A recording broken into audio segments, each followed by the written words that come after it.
जी अस्सलाम वालेकुम। Lecture number 2 start करते हैं।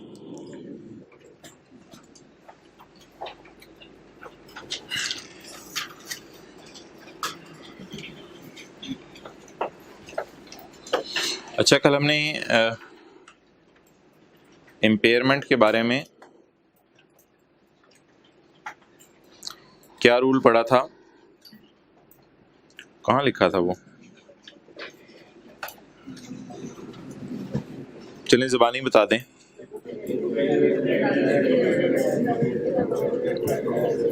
अगर बुक वैल्यू है 10 रुपये और रिकवरेबल अमाउंट है 8 रुपये, क्या कोई जर्नल एंट्री बनती है या नहीं बनती?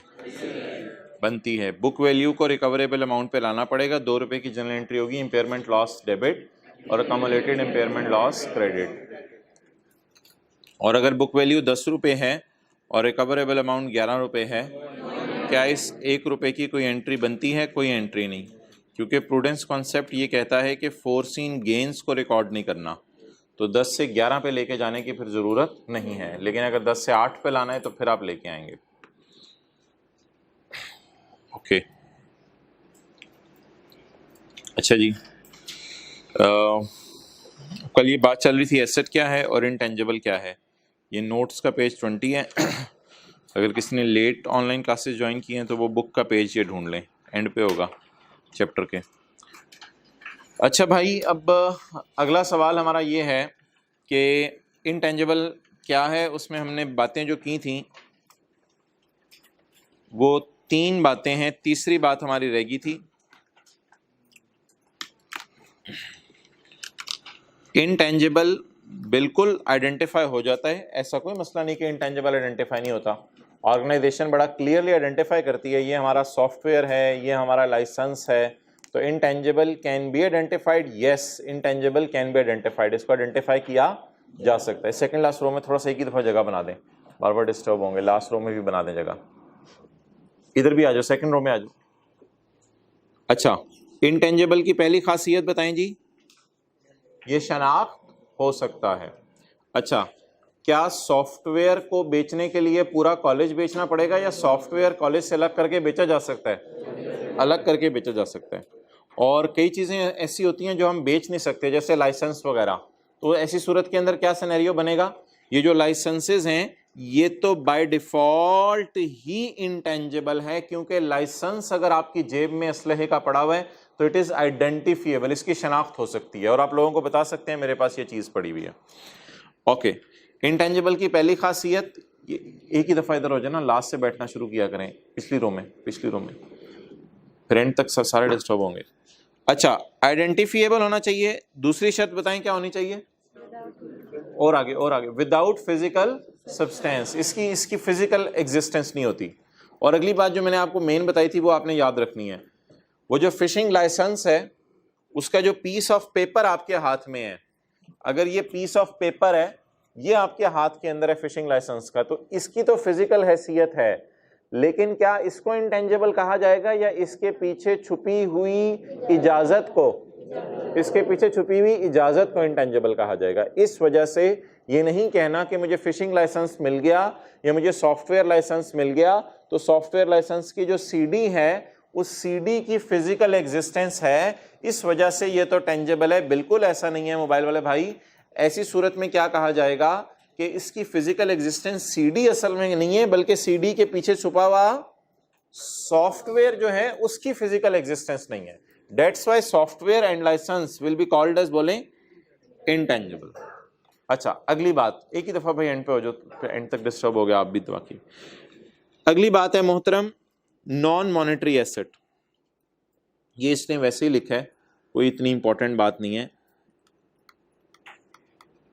मॉनेटरी एसेट क्या होता है? मॉनेटरी एसेट होता है कैश। आपकी जेब में जो पैसे पड़े हुए हैं डेट इज कॉल्ड एज, बोलें monetary asset, because it is money. तो मॉनेटरी एसेट इज बोलें कैश एंड बैंक इज आ बोले मॉनेटरी एसेट। क्या इनटेंजिबल मनी है या इससे मनी कमाई जाएगी? खुद मनी है, खुद क्या ये कैश है, खुद क्या ये पैसे हैं? इससे पैसे कमाए जा सकते हैं? क्या एसी पैसे हैं? एसी भी नॉन मॉनेटरी है। क्या लैंड पैसे हैं या इससे पैसे कमाए जा सकते हैं? कमाए जा सकते हैं, ठीक है। तो ये खुद इन इट सेल्फ अपनी जात में तो पैसे नहीं है। इसी तरह सॉफ्टवेयर, क्या सॉफ्टवेयर मनी है, पैसे हैं? इसलिए सॉफ्टवेयर को कहा जाता है नॉन मॉनेटरी। क्या कहा जाता है? तो मॉनेटरी क्या चीज होती है? कैश और बैंक। क्लियर? बहरहाल आप इधर हिंट के लिए IAS 21 लिख लें, क्योंकि IAS 21 जब आएगा तब हम मॉनेटरी एसेट की ना डेफिनेशन पढ़ेंगे, तो फिर ज्यादा आपको क्लियर हो जाएगा कि ये इंटेंजिबल नॉन मॉनेटरी क्यों है। लेकिन फिलहाल के लिए हमें बड़ा क्लियर हो गया है। रीजन इज ये, cash is money, monetary item. तो land, building, plant, machinery, software licence is non monetary. तो जो हजरात कल नहीं आए थे, बिल्कुल परेशान होने की जरूरत नहीं है, कोई ऐसी हम बातें नहीं कर रहे। हमने इंटेंजिबल्स पढ़ने शुरू किए थे, जैसे कंप्यूटर सॉफ्टवेयर है। इंटेंजिबल्स में पहली खासियत क्या है जी? इनकी शनाख्त हो सकती है। ये पैसे नहीं होते, इनको पैसे नहीं कहा जाता। कोई बंदा ये नहीं कहता मेरी जेब में पैसे पड़े हैं, सॉफ्टवेयर अगर पड़ा हो। और तीसरी बात, इनकी फिजिकल एग्जिस्टेंस नहीं होती। बस ये 2-3 बातें कल हुई थी और कोई खास इतनी बातें नहीं। अच्छा जी, कोई भी सॉफ्टवेयर है, कोई भी लाइसेंस है, इसको आपने रिकॉर्ड कब करना है? अपनी बैलेंस शीट में शो कब करना है? रिकॉग्निशन का मतलब लिखें बैलेंस शीट में शो करना। अब ऑनलाइन वाले प्रिंटर ले लें जो ऑनलाइन क्लासें लेते हैं। अब CA फाइनल में भी आपका यहीं से काम चलना है। अच्छा, recognition, balance sheet. Balance sheet में कब एसेट रिकॉर्ड करते हैं? ये वही जो आपने इंट्रो FR1 में बातें पढ़ी हुई हैं। नंबर 1, सॉफ्टवेयर को आप बैलेंस शीट में कब शो करेंगे? जब फ्यूचर में बेनिफिट्स आएंगे और cost can be measured reliably. Cost उसके बिल वगैरह जो आपको होता है उसके ऊपर लिखी होती है। और फ्यूचर में बेनिफिट्स कितनी फॉर्म में आते हैं? फ्यूचर में बेनिफिट्स कितनी फॉर्म में आते हैं? या वो हमारे बिजनेस की सेल बढ़ा देते हैं या हमारे खर्चे कम कर देते हैं। 2 फॉर्म में बेनिफिट आते हैं। ओके, अब जी बड़ी इंपॉर्टेंट डिस्कशन है और बिल्कुल न्यू डिस्कशन है। नए पुराने सारे अटेंटिव हो जाएं।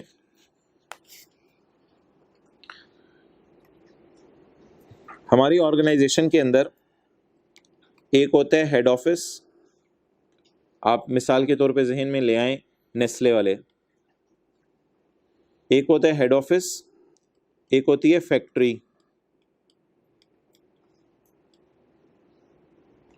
एक होता है सेल्स ऑफिस,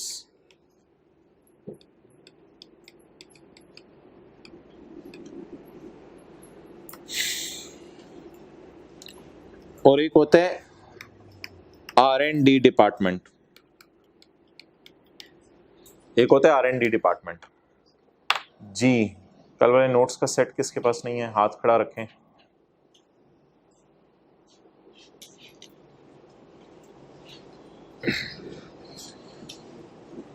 अभी आप सिंगल वाला पेज ना दो, अभी पूरा सेट दो। फिलहाल सिंगल वाला पेज रहने दो, टाइम कम है। पूरे वाला सेट दो।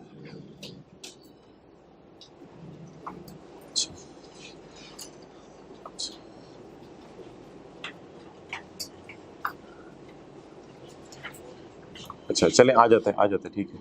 कितने लोगों को नहीं मिला पूरे वाला सेट? हाथ खड़ा करें, हाथ खड़ा रखें जरा ऊंची से, ये काउंट करना पड़ेगा। काउंट करो भाई, ये कल वाला पूरे वाला सेट जिनके पास नहीं है 7-8 कॉपीज ले आए भाई। ये सेकंड लास्ट रो में मैंने रिक्वेस्ट की थी, एंड पे चले जाएं एक ही दफ़ा, दीवार के साथ आराम से टेक लगा के बैठ जाएं आप, जरा आसानी हो जाएगी बाकियों के लिए। ये इधर भी सेकंड लास्ट रो में एक ही दफ़ा थोड़ा कर लें, उसको धक्का ना दो यार। अच्छा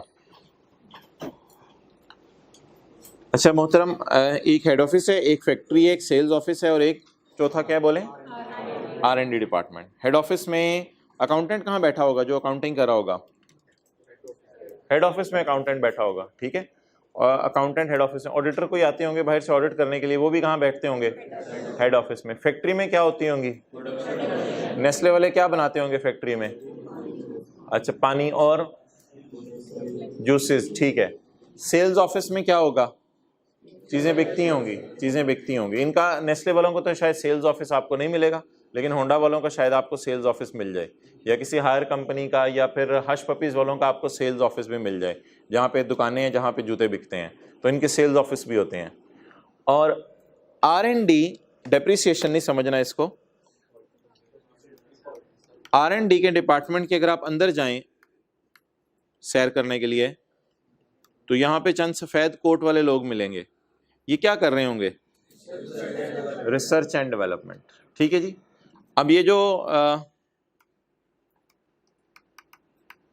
वैक्सीन बन रही थी कोरोना भाई की, तो ये R&D डिपार्टमेंट ही लगे हुए थे सारे, मुख्तलिफ मुल्कों में R&D डिपार्टमेंट लगे हुए थे। अब ये जो R&D डिपार्टमेंट्स ने अगर कोई वैक्सीन बनाई, तो वो वैक्सीन, भाई ये बता दिया करो वो बकर, ये छुपाओ। अब वो जो वैक्सीन बनाई, तो वो वैक्सीन जो है इन इट सेल्फ जो उसका फॉर्मूला है, वो फॉर्मूला एक मुल्क वाले दूसरे मुल्क वालों को इतनी आसानी से नहीं दे देंगे। तो वो फॉर्मूला जो वैक्सीन बनाने का है, इसमें कौन से इंग्रेडिएंट्स डलने हैं, कौन सा मटेरियल डलना है, क्या डलना है, this all formula is called as, बोलें, इंटेंजिबल। और वो सारा का सारा फॉर्मूला, भाई अबू बकर छुपा होता है बता दिएगा, वो जो सारा का सारा फॉर्मूला है, वो फॉर्मूला किसी पीस ऑफ पेपर के ऊपर ऑब्वियसली उन्होंने डॉक्यूमेंट भी किया होगा, और इसके पीछे R&D डिपार्टमेंट के कहीं 2 महीने लगे होंगे, कहीं 4 महीने, 6 महीने, साल, 1.5 साल, 2 साल भी R&D डिपार्टमेंट का लग सकता है। और R&D डिपार्टमेंट एंड पे ये भी कह सकता है मैं कुछ नहीं बना सका, और R&D डिपार्टमेंट एंड पे ये भी कह सकता है कि मैंने फाइनल प्रोडक्ट बना ली है। तो इंटेंजिबल्स बनने के पीछे कौन सा डिपार्टमेंट होता है?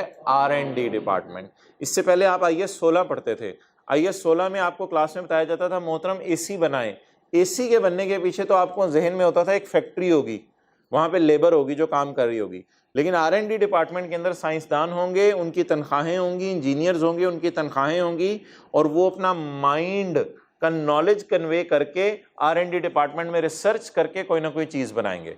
तो वो सारी वर्किंग जो कि वर्क इन प्रोग्रेस के नाम से होती थी AC बनाने के लिए, वही सारी वर्किंग R&D डिपार्टमेंट में भी होती है। अच्छा, R&D डिपार्टमेंट के अंदर अगर हम जाएं तो यहां पे 2 काम होते हैं। एक होती है रिसर्च नंबर 1, और दूसरी होती है रिसर्च के बाद डेवलपमेंट। रिसर्च के बाद क्या होती है? डेवलपमेंट होती है। ये R&D डिपार्टमेंट के अंदर 2 मेजर एक्टिविटीज होती हैं। अब ये जो रिसर्च और डेवलपमेंट है, ये क्या है? रिसर्च और डेवलपमेंट क्या है, ये नोट्स कीजिएगा। अगर आप नोट्स में आए पेज नंबर 7 पे, पेज नंबर 7 पे,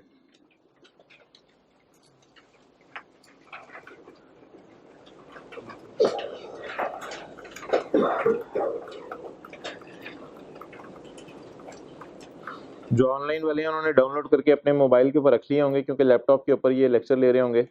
और अब बच्चे ये पूछते हैं कि अच्छा PDF में जब कंप्यूटर पे डाउनलोड हो जाते हैं, तो सर ये लैपटॉप से मोबाइल में कैसे जाते हैं? ये ज़रा हमें समझ नहीं आया। तो भाई जब आप PDF की फाइल डाउनलोड कर लें, ईमेल कर लें, व्हाट्सएप कर लें, जो मर्जी कर लें, तो रिसर्च के बारे में क्या लिखा हुआ है? बोलें बोलें बोलें बोलें, चलें खोल लेते हैं इसको साथ साथ।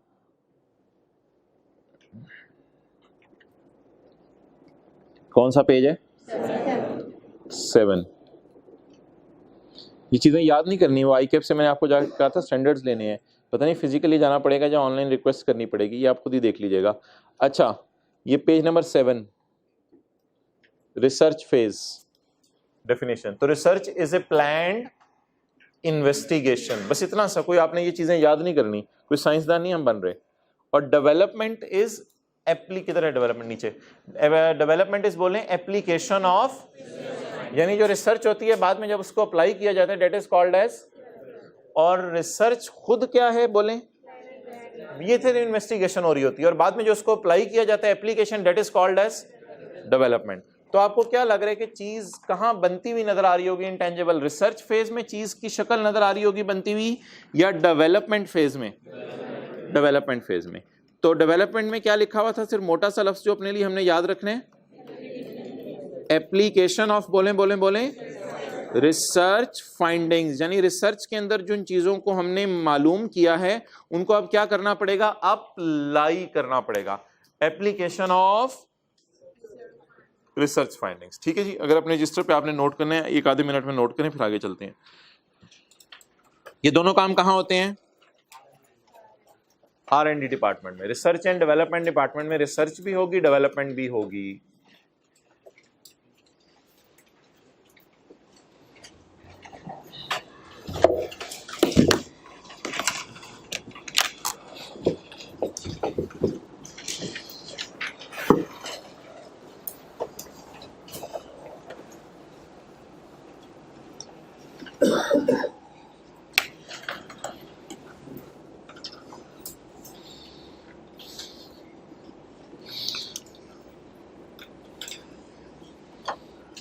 अच्छा जी, इधर एक मिनट देख लें ऊपर।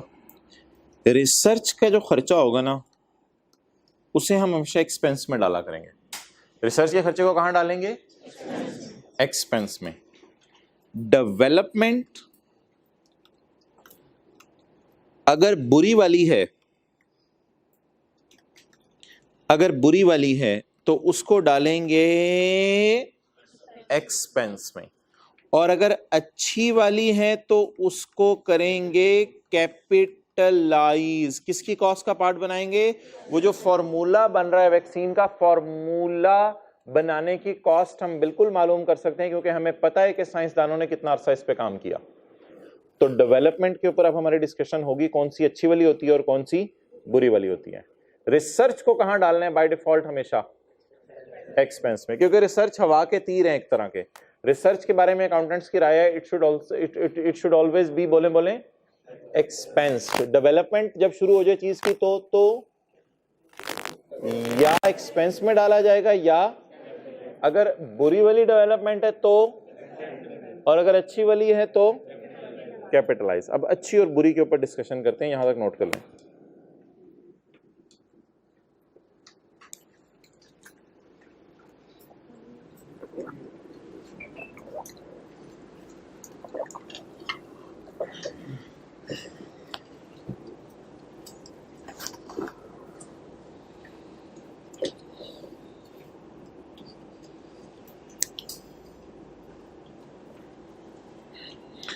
बुरी पता है क्या होती है? 6 क्राइटेरिया नॉट मेट। 6 क्राइटेरिया पूरे नहीं हो रहे। ये कौन से 6 क्राइटेरिया हैं? सबर। 6 क्राइटेरिया नॉट मेट, वो बुरी वाली डेवलपमेंट होती है।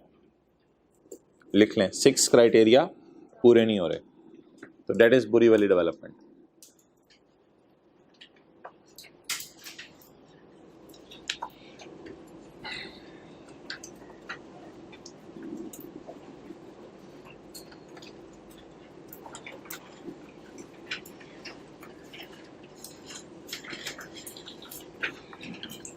एक सेकेंड बस, मैं आप ला रहा हूं उधर वापस।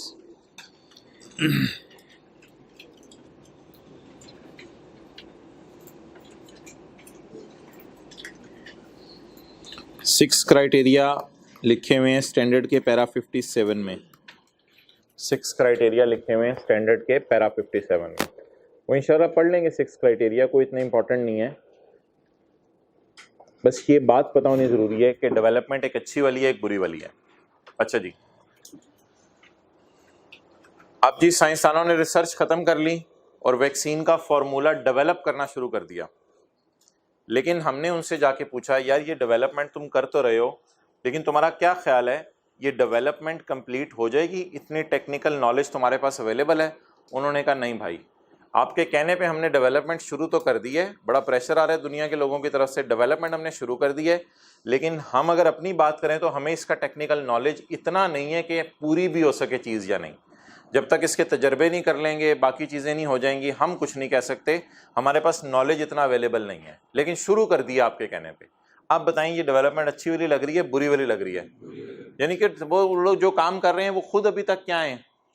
डाउटफुल हैं कि पता नहीं ये चीज़ पूरी होगी या नहीं होगी। तो इसका स्टैंडर्ड क्या कहेगा? बुरी वाली डेवलपमेंट। या कोई बिजनेस का ओनर है, उसने डेवलपमेंट शुरू कर दी और उसको पता चला मेरे पास पैसे खत्म हो गए हैं, मैं आगे डेवलपमेंट चीज़ की नहीं चला सकूंगा, तो ये भी कौन सी डेवलपमेंट होगी? बुरी वाली। कहेगा मेरे पास पैसे नहीं है कि मैं आगे डेवलपमेंट को चला सकूं, तो ये प्रोजेक्ट इसको इन एनी केस क्या करना पड़ेगा? खत्म, अबंडन करना पड़ेगा प्रोजेक्ट। तो ये कौन सी डेवलपमेंट का नाम रख देगा? बुरी वाली।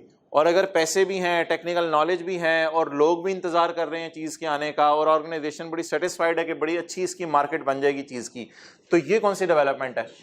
हल्का सा मैंने आपको हिंट दिया 6 क्राइटेरिया क्या हैं, लेकिन इनको अभी साइड पे रखें। लेकिन ये कॉन्सेप्ट जहन में बैठ गया कि डेवलपमेंट कितने किस्म की है।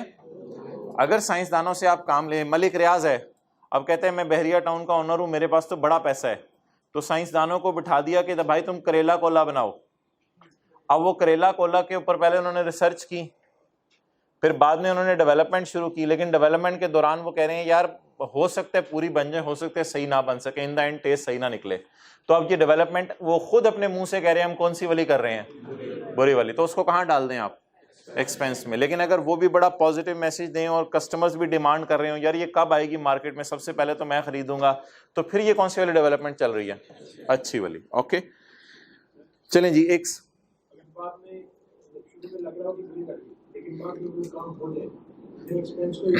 जी नहीं, नॉट अलाउड, ये मैंने पढ़ाना था, लेकिन ये आपके सवाल का जवाब फिलहाल अभी मैंने दे दिया है, इसकी इजाज़त नहीं है। अच्छा जी, नोट्स के एंड पे आ जाएं, और जिन्होंने ऑनलाइन क्लासें लेट ज्वाइन की हैं उनके पास तो ये लेक्चर नोट्स किताब में अवेलेबल होंगे, तो लेक्चर नोट्स ढूंढने, आखिरी चैप्टर होता है किताब में, इसका क्वेश्चन 8 है। और वैसे अभी जो आपके पास सामने नोट्स हैं उसमें सबसे आखिरी सफ़ा पेज 49 सोल्यूशन। ऑब्वियसली सोल्यूशन पे आप कैलकुलेटर रख दें अपना या कोई सफ़ा रख दें, सवाल की सिर्फ नज़र रखें। ऑन 1 जनवरी 2010, भाई आखिरी सफ़ा निकालने में बस ऐसे नोट्स पलटने और करने, पता नहीं आवाज़ें आई जा रही हैं। On 1 January 2010 N entity started research on a project. एक प्रोजेक्ट के ऊपर हमने क्या शुरू कर दी जी? रिसर्च शुरू कर दी।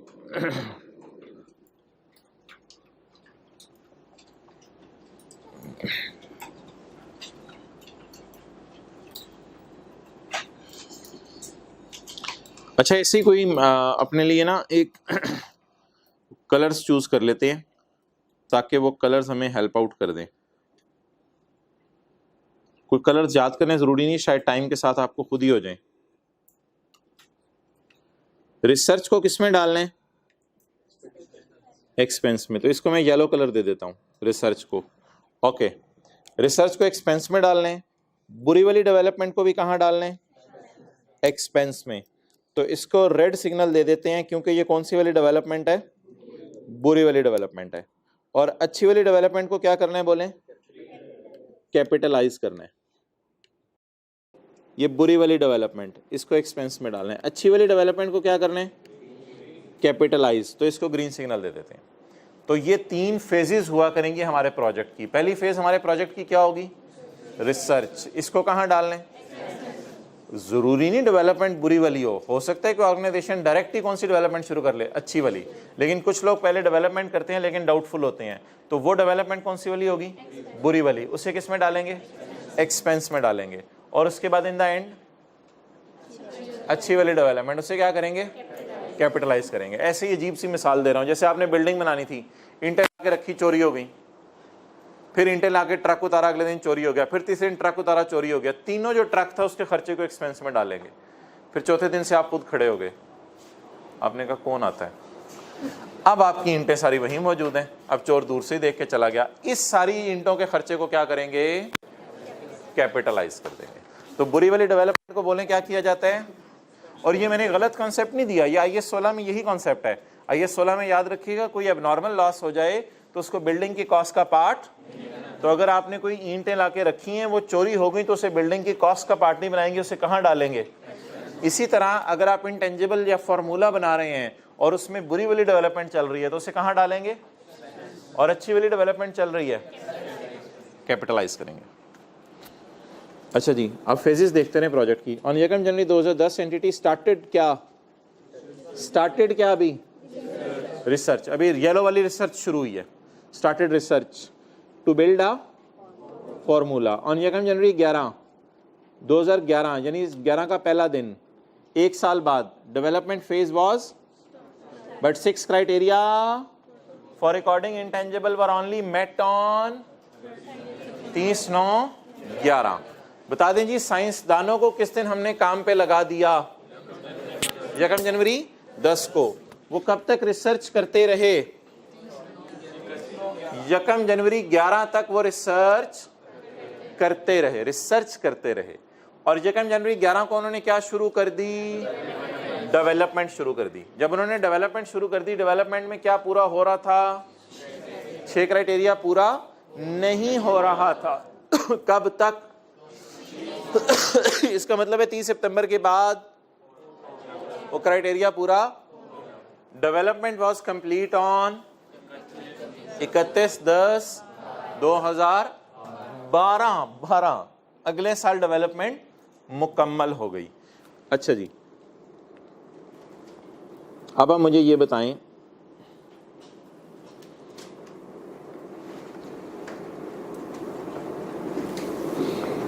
कि 1 जनवरी 10 को क्या हुआ?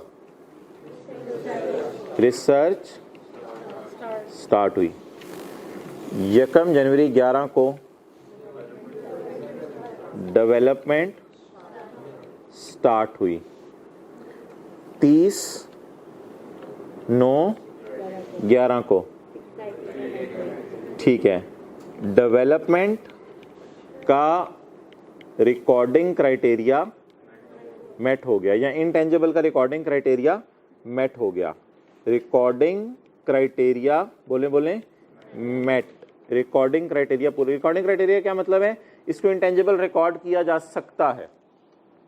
रिकॉर्डिंग क्राइटेरिया का क्या मतलब है? ये इस काबिल हो गया कि इसको रिकॉर्ड किया। रिकॉर्डिंग क्राइटेरिया मेट हो गया।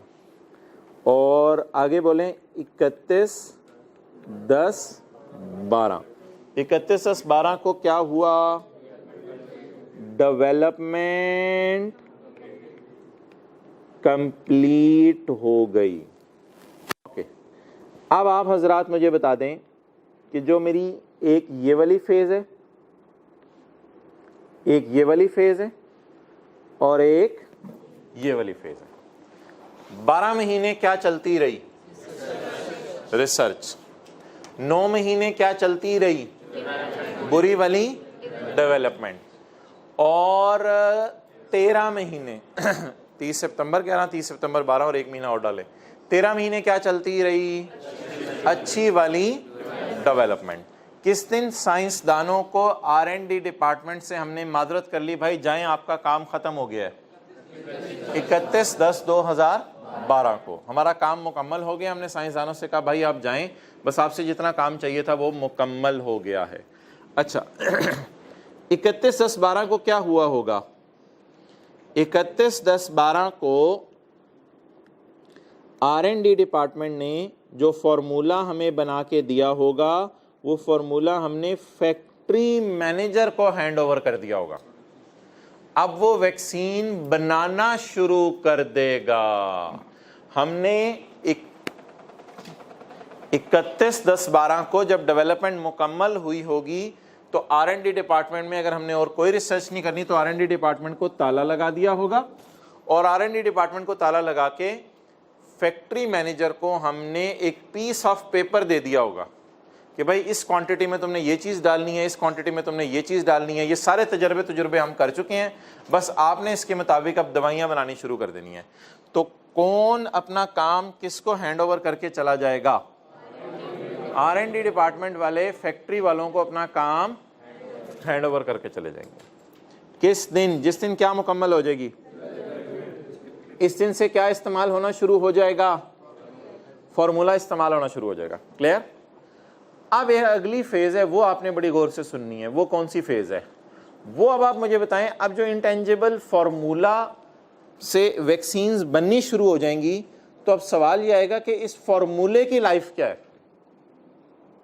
अब इस फॉर्मूले की लाइफ 100 साल भी हो सकती है, 80 साल भी हो सकती है, 50 साल भी हो सकती है, 10 साल भी हो सकती है, या हो सकता है ये लोग कहें यार 5 साल लाइफ है, 5 साल के बाद कोई नई वैक्सीन या नया मॉडल या कोई नई चीज़, कोई गोली निकालेंगे। वैक्सीन वगैरह लोग नहीं लगवाते, टीके नहीं लगवाते, कोई गोली निकाल लेंगे तो चलो 5 साल इसकी लाइफ रख लो, तो उसकी भी कोई ना कोई क्या होगी? फॉर्मूले की लाइफ होगी। जैसे टेंजिबल्स की क्या होती है? लाइफ होती है। फिर उस लाइफ के ऊपर उससे क्या करेंगे? अमोर्टाइज करेंगे। तो एक और फेज है हमारी जो ना येलो वाली है, ना रेड वाली है, ना ग्रीन वाली है। जब ग्रीन वाली फेज शुरू हो जाएगी तो खत्म हो जाएगी। तो जब ग्रीन वाली फेज खत्म हो जाएगी यानी डेवलपमेंट मुकम्मल हो जाएगी, उसके बाद हम अमोर्टाइज करना शुरू करेंगे। जिस तरह बिल्डिंग में होता है, जब ईंटें ला के रखें तो बिल्डिंग को डेप्रिशिएट नहीं करते, जब ईंटें लगाना शुरू कर दें तब भी बिल्डिंग को डेप्रिशिएट नहीं करते। जब 8 महीने बाद बिल्डिंग मुकम्मल होती है और बिल्डिंग तैयार हो जाती है, आज से ऑनवर्ड्स बिल्डिंग को डेप्रिशिएट करना शुरू करते हैं। तो बिल्डिंग कब डेप्रिशिएट होना शुरू होती है? ड्यूरिंग डेवलपमेंट, आफ्टर डेवलपमेंट, बल्कि आफ्टर कंस्ट्रक्शन, उधर कंस्ट्रक्शन का लफ्ज यूज होता है। और इंटेंजिबल कब से अमोर्टाइज होना शुरू होंगे? During development, after development. तो डेवलपमेंट के बाद अगली स्टेज किसकी आएगी? अमोर्टाइजेशन की। क्लियर? ओके। अब आप हजरात मुझे ये बता दें, ये 2000 मैं कहता हूँ 11 का साल है, 10 का, ये 2011 का साल, ये 2012 का साल, 2010 का, 11 का, 12 का। मैं ऊपर महीने नहीं लिख रहा। 2010 के साल में मुझे बताएं क्या चलता रहा? रिसर्च। ये सही है? डेट्स मैच कर ली आपने उधर से? यकम जनवरी 10 से यकम जनवरी 11 रिसर्च चलती रही। अच्छा, 11 के साल में 9 महीने क्या चलती रही? बोले बोले बोले, बुरी वाली 9 मंथ्स चलती रही। अच्छा, ये आखिरी 3 महीने आपको फील हो रहे होंगे, ये आखिरी 3 महीने हैं। इसमें क्या चलती रही?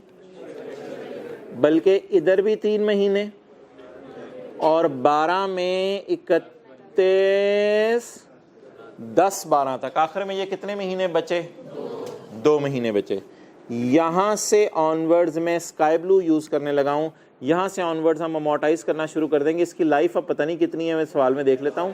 आगे अमोर्टाइज करते रहेंगे हम इसको। अब ये फेज इसकी कौन सी वाली शुरू हो जाएगी? बोलें, अमोर्टाइजेशन वाली फेज। तो बता दें जी, यकम जनवरी 10 से यकम जनवरी 11 तक क्या चलता रहा? रिसर्च चलती रही। और यकम जनवरी 11 से 30 सितंबर 11 तक बुरी वाली डेवलपमेंट। और यहां से लेके 31/10/12 तक अच्छी वाली डेवलपमेंट। तो डेवलपमेंट जब मुकम्मल हो गई और R&D डिपार्टमेंट हमने ताला लगा के क्लोज कर दिया, साइंसदानों को रवाना कर दिया, आज के बाद इंटेंजिबल फैक्ट्री में यूज हो रहा होगा और उस फार्मूले से प्रोडक्शन हो रही होगी। अब जितनी भी इसकी लाइफ होगी इस पे इसको क्या कर लेंगे? अमोर्टाइज। तो हमारे सवाल में बता दें इसको कितने महीने पे अमोर्टाइज करेंगे, कब से अमोर्टाइज करना शुरू करेंगे? ये पहला सवाल। जब ये वाली फेज मुकम्मल हो जाए, जब डेवलपमेंट, इसके बाद अमोर्टाइज से पहले अमोर्टाइज करने की कोई तुक नहीं है। अभी तो चीज बन रही है, इसके बाद अमोर्टाइज करना शुरू करेंगे। और करेंगे कितने महीने पे? हमारे साल में 2 महीने पे। बाकी टोटल लाइफ देख लेंगे कितनी है, उस बुनियाद पे से करेंगे। ओके, अब आप मुझे बता दें जी, 2010 में कितना खर्चा आया? Life maintenance 7 year. Following other details of expenses incurred evenly. Evenly का मतलब है कि अगर 12 महीने का खर्चा 12 रुपये है तो 1 महीने का खर्चा 1 रुपये है। ये इवनली का मतलब है। अगर 12 महीने का खर्चा 24 रुपये है तो 1 महीने का खर्चा 2 रुपये है। बिजली के बिल आपके जो घर में आते हैं वो इवनली नहीं होते, वो इवनली नहीं होते। जून जुलाई का बिल ज़्यादा आ रहा होता है, दिसंबर का कम आ रहा होता है। लेकिन अगर आपने घर किसी किराए पे लिया हुआ है आपने, तो जो घर का किराया होता है वो इवनली होता है। हर महीने आप जनवरी का भी किराया सेम, फरवरी का भी किराया सेम, मार्च का भी किराया सेम। तो कुछ खर्चे होते हैं जो इवनली साल में डिस्ट्रीब्यूट होते हैं, कुछ खर्चे होते हैं जो इवनली डिस्ट्रीब्यूट। लेकिन शुक्र है इस सवाल वाले ने क्या बता दिया? खर्चे इवनली डिस्ट्रीब्यूटेड हैं। यानी अगर साल का खर्चा 24 है तो 1 महीने का 2 रुपये है। अगर साल का खर्चा 2400 है तो 1 महीने का 200 है। तो following are the details of expenses which are incurred evenly. 2010 में कितना खर्चा हुआ जी? 50 मिलियन। 2011 में 60 मिलियन और 2012 में 25 मिलियन। 2010 में क्या चल रही थी? 2010 में क्या चल रही थी? रिसर्च। कितना खर्चा हुआ? कितना खर्चा हुआ? 50 का। किस साल? 2010 में। 2011 में कितना खर्चा हुआ? थोड़ी सी जाती मारें, जाती मार ली। कितना खर्चा हुआ? 60 का। ये पूरे साल हुआ 2011 में। अच्छा 2012 में कितना खर्चा हुआ? 25 का। 2012 में कितना खर्चा हुआ? 25 का। 25 का खर्चा हुआ, 25 का खर्चा हुआ। इस तरह लिखना बिल्कुल गलत है। 25 का खर्चा याद रखिएगा पूरे साल नहीं हुआ, इस दिन तक हुआ है। ये बात याद रखिएगा। क्यों? क्योंकि इस दिन क्या मुकम्मल हो गई है? डेवलपमेंट। तो बच्चे ये समझते हैं ये खर्चा भी 12 महीने हुआ, क्योंकि बच्चे हैं। ये खर्चा 12 महीने नहीं हुआ, ये खर्चा 10 महीने हुआ। ये खर्चा कितने महीने हुआ? ये नहीं समझना ये खर्चा आखिरी 2 महीने भी हुआ, बहुत बड़ा ब्लंडर होता है। और आगे इसको कोई तोड़ना पड़े, इस खर्चे को कई दफ़ा तोड़ना पड़ता है, वो मैं बताऊंगा क्यों तोड़ के हिस्से करने पड़ते हैं इसके। तो फिर बच्चे इसको डिवाइडेड बाय 12 कर देते हैं। ये सबसे बड़ी एरर है पेपर के अंदर, जो सबसे बड़ा एग्जाम पॉइंट है, सबसे बड़ा एग्जाम हिंट है कि जिस साल डेवलपमेंट क्या होगी, मुकम्मल होगी, तो उस साल का जो खर्चा होगा वो पूरे साल का नहीं होगा। वो कब तक का होगा? जब तक डेवलपमेंट होती रही। तो क्या मैं ये कह सकता हूं ये 2010 वाला खर्चा 12 महीने हुआ, क्योंकि 1 जनवरी से प्रोजेक्ट शुरू हुआ है, और ये वाला खर्चा भी, लेकिन ये कितने महीने हुआ? 10 महीने हुआ। तो ऐसे ही एक कॉन्सेप्ट देने के लिए एक बात की आपसे, पता नहीं ये नोट करने की ज़रूरत है या नहीं। बहरहाल तस्वीर खींचनी है वो आपकी मर्ज़ी है। बहरहाल क्योंकि red, yellow, green, sky blue तो लेके आप साथ नहीं फिरते होंगे।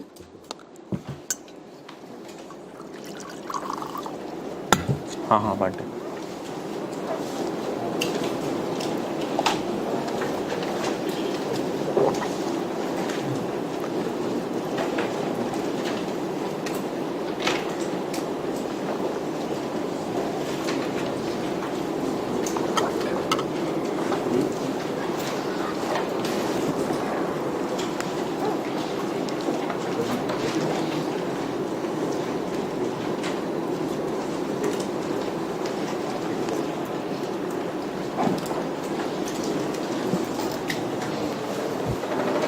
चलें जी, 2010 के साल में 50 रुपए की एंट्री बताएं। रिसर्च को क्या करना है?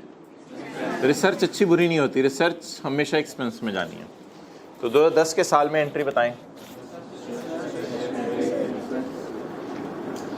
शुरू करें जी एंट्रीज करना। पहली एंट्री बताएं जी, रिसर्च एक्सपेंस डेबिट, और साइंसदानों को तनख्वाह दी होगी कैश क्रेडिट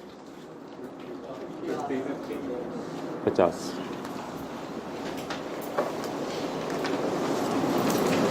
करें एंट्री जल्द।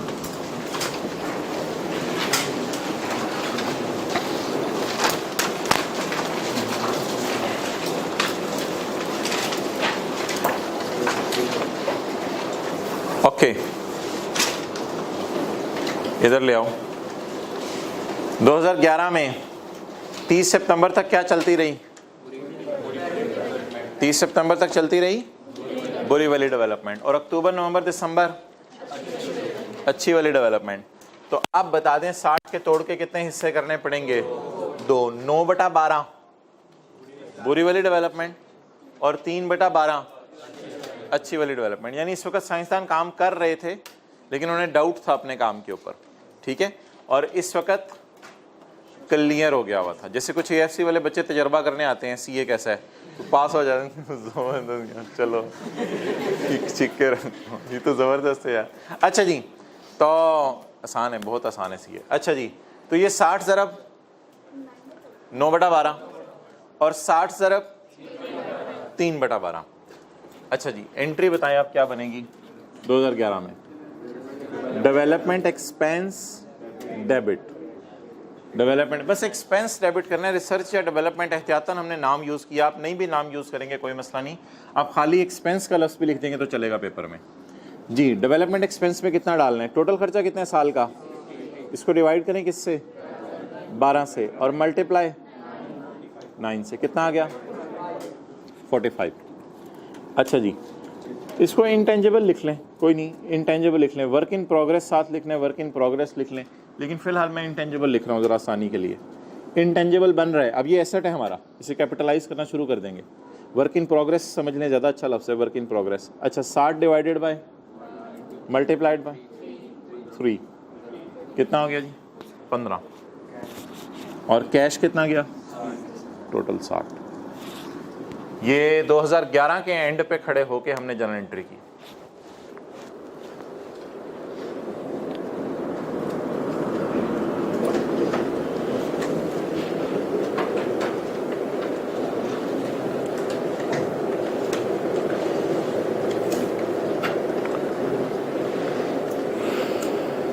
ओके इधर आ जाओ।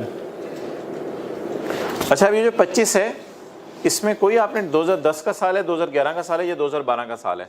तो 2012 के साल में मैंने माना 25 का खर्चा 10 महीने हुआ, लेकिन ये पूरा का पूरा खर्चा ही हमने एसेट में डालना है। तो इसलिए इसमें परेशान होने की वो जरूरत नहीं, जो मैंने आपको थोड़ा सा फिक्रमंद किया था कि ये 25 कितने महीने का है, वो आपको ज्यादा टेंशन लेने की कम से कम इस सवाल में जरूरत नहीं है। क्यों नहीं जरूरत? क्योंकि सारी ही कौन सी फेज चलती रही? अच्छी वाली डेवलपमेंट। तो अच्छी वाली डेवलपमेंट को हमेशा क्या किया जाता है? तो पूरा 25 माना के 10 महीने का है, लेकिन पूरा 25 उठा के किसकी कॉस्ट में डाल दो? एसेट की कॉस्ट में डाल दो। 50 को हमने एसेट की कॉस्ट में नहीं डाला, 60 के तोड़ के एक हिस्सा किया था 15, 60 का तोड़ के 15 हिस्सा किया था, उसे कहां डाल दिया था? और इस पूरे 25 को भी उठा के क्या कर रहे हैं? ऐसे। इसमें आप ये सोचने की जरूरत नहीं कि ये 10 महीने का खर्च है, कोई मसला नहीं, पूरे 10 महीने का जितना खर्च है उसको उठा के कहां डाल दे? एसेट की कॉस्ट में।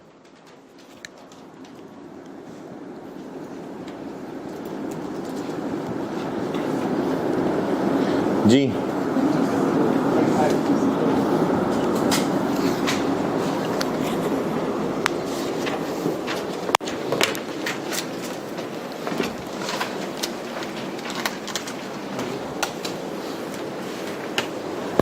Okay.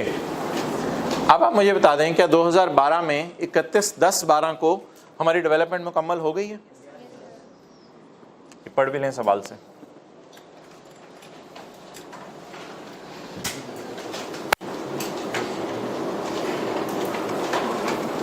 Development was complete on 31/10/12। 31/10/12 को डेवलपमेंट कंप्लीट हो गई है। आप बता दें ये R&D डिपार्टमेंट ने अब 2000 जो आखिरी महीने बचे हैं, 2 नवंबर का महीना और दिसंबर का महीना, इस पे R&D डिपार्टमेंट ने काम किया होगा या प्रोडक्शन डिपार्टमेंट ने? तो ये जो आखिरी 2 महीने हैं इनकी अमोर्टाइजेशन निकालेंगे या अभी भी समझेंगे डेवलपमेंट ही चल रही है? अमोर्टाइजेशन निकालेंगे। तो what is the cost of asset बताएं? 25 प्लस 15 कितना हो गया? 40। तो अब बता दें 2012 के आखिरी दिन क्या एंट्री करें? एक और स्काई ब्लू फेज जो है, amortisation debit, accumulated amortisation credit, amortisation expense debit, accumulated amortisation. जी कॉस्ट बताएं कितनी है? 15 जमा is equal to 40। 40 is the cost. अच्छा जी, life of intangible is 7 years divided by 7 into हमारे साल कितने महीने यूज हुआ? 2 महीने, इनटू 2/12। 1 आ गया जवाब, 1। राउंड करके कैलकुलेटर पे कितना आ रहा है?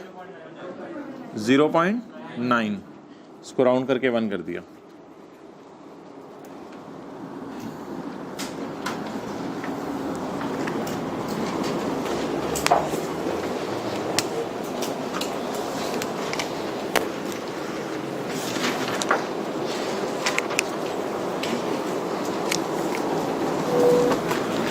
अच्छा जी, अब आप ये बताएं कि प्रॉफिट एंड लॉस में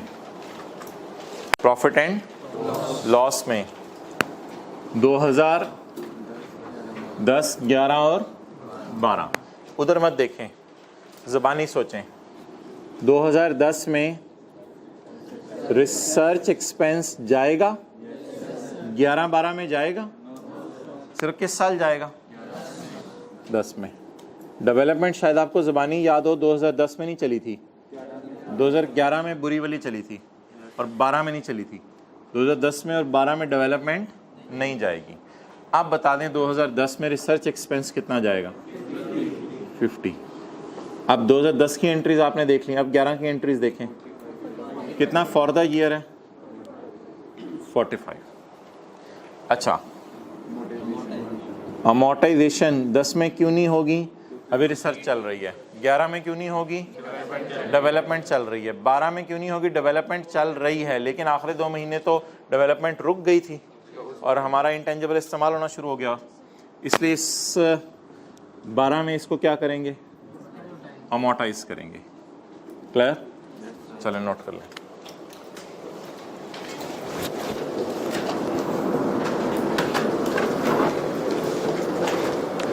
जल्दी जरा किया करें।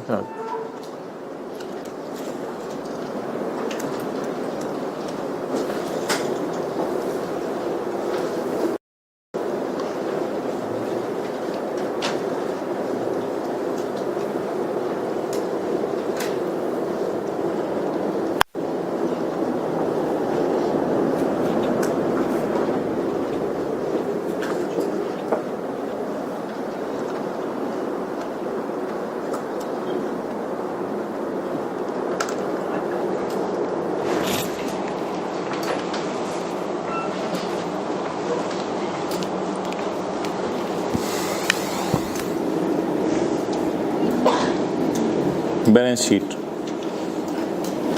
अच्छा, वैसे अगर आपने ज़रा ज़्यादा बेटर प्रेजेंटेशन करनी है फिर ये भी चलेगा। वैसे इंटेंजिबल वर्क इन प्रोग्रेस, तो 2010 में तो वर्क इन प्रोग्रेस है ही नहीं, इंटेंजिबल का डेबिट ही नहीं हुआ हुआ। 11 में है, लेकिन ये वर्क इन प्रोग्रेस है। अभी ये वर्क इन प्रोग्रेस है। कितना? 15। 12 में वर्क इन प्रोग्रेस कोई नहीं है। 12 में वर्क इन प्रोग्रेस, अगर आपने बेटर प्रेजेंटेशन में ज़रा कह रहा हूँ, 12 में अगर आपने इसको शो करेंगे बैलेंस शीट में तो वर्क इन प्रोग्रेस के नाम से शो नहीं करेंगे, 12 में इसको शो करेंगे प्रॉपर इंटेंजिबल के नाम से। अच्छा, किस फिगर के ऊपर आएगा? ज़रा मैं ब्रैकेट में यहाँ कैलकुलेट कर लेता हूँ। मुझे ब्रॉड डाउन बता दें कितने? 15, ये ब्रॉड डाउन हो गया। एडिशंस 25, लेस अकोमोलेटेड अमोर्टाइजेशन नीचे लिखने, नीचे लिख दें, वो भी एक्सेप्टेबल है। मैं इधर ही डायरेक्ट लिख रहा हूँ, -1, कितना हो गया? 39। तो इससे ज़रा यूज़र्स को बेहतर तरीके से पता चल जाएगा कि 11 के एंड पे खड़े होके अभी काम चल रहा था और 12 के एंड पे काम भी मुकम्मल हो गया है, बल्कि हमने अमोर्टाइज भी करना शुरू कर दिया। जी मोहतरम, 15 को 11 में वर्क इन प्रोग्रेस के तौर पर लिखेंगे। ये वाला 15 देखो बैलेंस शीट में नजर आएगा। 12 में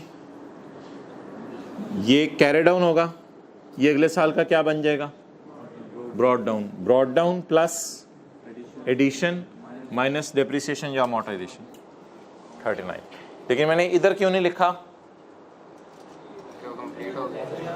क्योंकि 12 के एंड पे वर्क इन प्रोग्रेस नहीं रहा और 15 अब कंप्लीट वाले में क्यों आ गया? क्योंकि कंप्लीट हो गया। एक और तरीका भी हो सकता था, जिस तरह आप लोग कह रहे हैं, आप इंटेंजिबल इस तरह लिख देते 15 और 39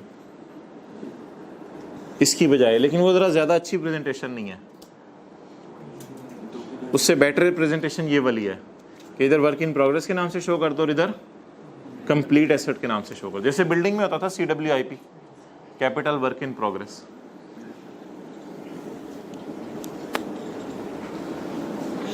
ये 15 मैंने दोबारा क्यों इधर डाल दिया है? बैलेंस शीट एज ऑन होती है, फॉर द ईयर नहीं होती। तो यही 15 ब्रॉड डाउन आया जमा एडिशंस माइनस डेप्रिसिएशन या अमोर्टाइजेशन।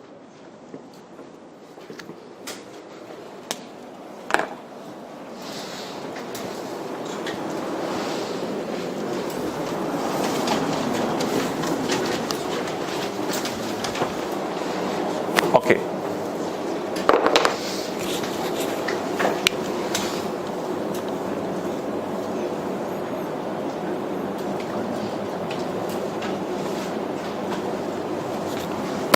भाई ये इंटेंजिबल जो हमारे भी डिस्कशन में चल रहा था, क्या ये हमने इंटेंजिबल, उधर ही रखो, क्या ये हमने इंटेंजिबल खुद बनाया है या ये इंटेंजिबल खरीदा है?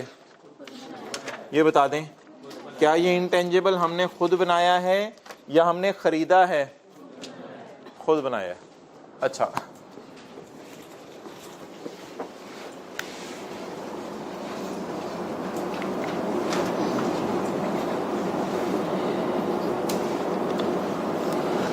अच्छा, इसमें मैं दो सेट बना रहा हूं जो इंटेंजिबल आप खुद बना सकते हैं।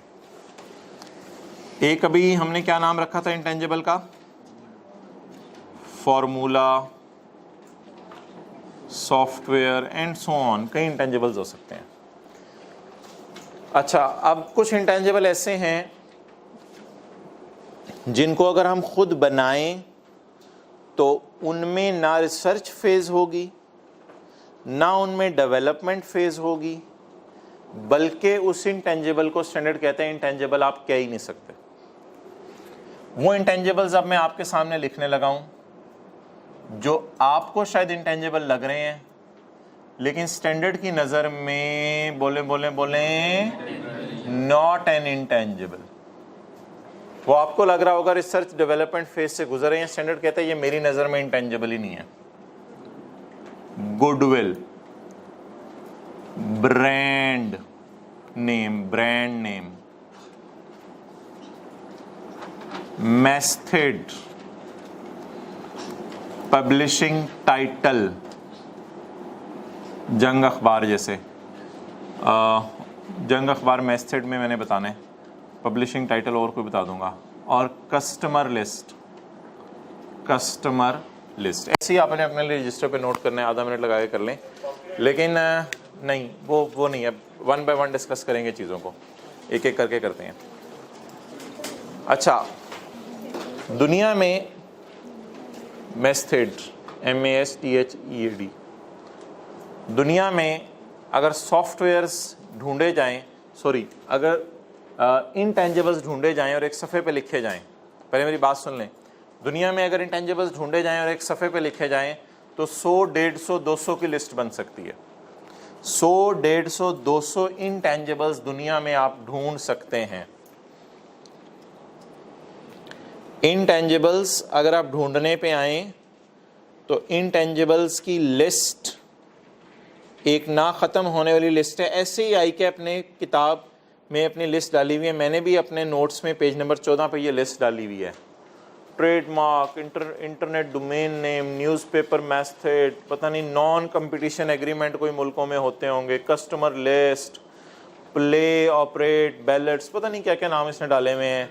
कोई बुक्स, आर्टिस्टिक बुक्स, वैसे नॉर्मल बुक्स नहीं, म्यूज़िकल वर्क, कोई पिक्चर है, कोई वीडियोज़ हैं, कोई म्यूज़िक वीडियोज़ हैं, टेलीविज़न प्रोग्राम्स हैं, पता नहीं क्या क्या चीज़ें डाली हुई हैं इसने, लाइसेंस और फ्रेंचाइजेज़ और पता नहीं कंप्यूटर सॉफ्टवेयर, ट्रेड सीक्रेट्स, ये कोई नाम आपको याद करने की ज़रूरत नहीं। इधर आ जाए वापस। तो दुनिया के अंदर अगर आप इंटेंजिबल्स ढूंढने पे आएँ तो 50, 60, 100 कितने ज़्यादा बन सकते हैं।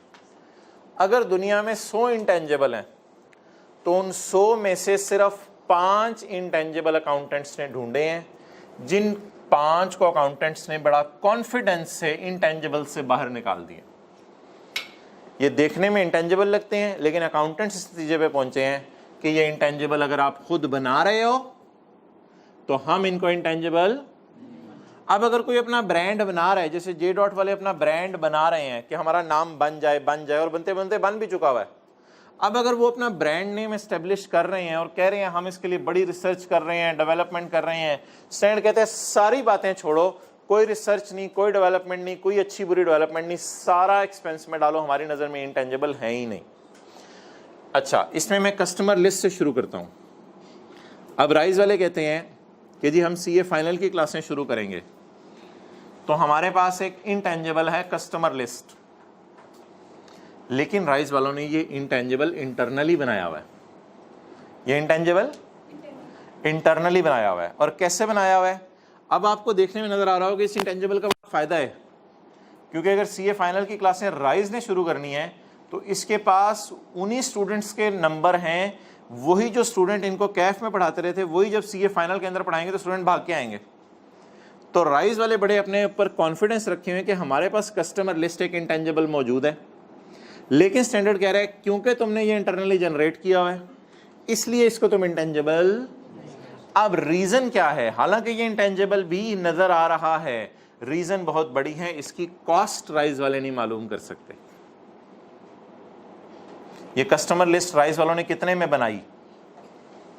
अब एडमिशन ऑफिस वालों से आप जाके पूछें, वो कहेंगे यार जो बच्चा एडमिशन लेने आता था ना कैफ में, उसका हम पता पूछते थे, नाम पूछते थे, टेलीफोन नंबर लिखते थे और बस वो फिर और बच्चे आते रहते। वो चलते चलते हमें एहसास हुआ चंद सालों बाद कि कस्टमर लिस्ट बन चुकी है हमारे पास, और इसको ऑडियंस को यूज़ किया जा सकता है किसी भी टारगेट मार्केट के अंदर। हमने कोई भी नया प्रोजेक्ट लॉन्च करना हो तो इस लिस्ट से हमें बड़ा फ़ायदा आ सकता है। लोग ढूंढते हैं कि भाई ज़्यादा इनकम कमाने वाले कौन है, इधर उधर से जो एडवर्टाइजिंग कंपनी से ढूंढती हैं ज़्यादा पैसे कमाने वाले कौन है, और फिर उनको उसके मुताबिक एडवर्टीजमेंट्स भेजती हैं कि ये 2 लाख की चीज़ मार्केट में आई है, 3 लाख की मार्केट में आई है। वो ये नहीं होगा आईकेप से जाके स्टूडेंट्स की लिस्ट ढूंढे और स्टूडेंट्स की लिस्ट ढूंढ के कहे भाई ये 25 लाख की गाड़ी आई है मार्केट में, चलो भाई आईकेप यार प्लीज़ सारे स्टूडेंट्स को मैसेज करवा दो। तो वो ये काम नहीं करेंगे। तो इसलिए कस्टमर लिस्ट बड़ी इंपॉर्टेंट है दुनिया में, और लोग कस्टमर लिस्ट के पीछे जान दे देते हैं कि यार कस्टमर लिस्ट किसी तरह मुझे मिल जाए, टारगेट मार्केट के ऑडियंस मिल जाए। तो राइस के पास कस्टमर लिस्ट मौजूद है, लेकिन मसला बता दें क्या है, कॉस्ट ही पता चला। वो कॉस्ट ओवरऑल बिजनेस की हो रही थी, बीच में ही ये लिस्ट बन गई बैठे बैठे, पता ही नहीं चला। सिमिलरली अब इसमें आप जो भी आर्गुमेंट्स देंगे स्टैंडर्ड इस नतीजे पे पहुंच चुका है, ये 5 को मैंने इंटेंजिबल नहीं मानना। अच्छा, सिमिलरली ब्रांड से शुरू कर लें। अब जे डॉट कहते हैं मेरा एक ब्रांड बन गया है। अच्छा यार ये ब्रांड नेम तुमने कितने में बनाया?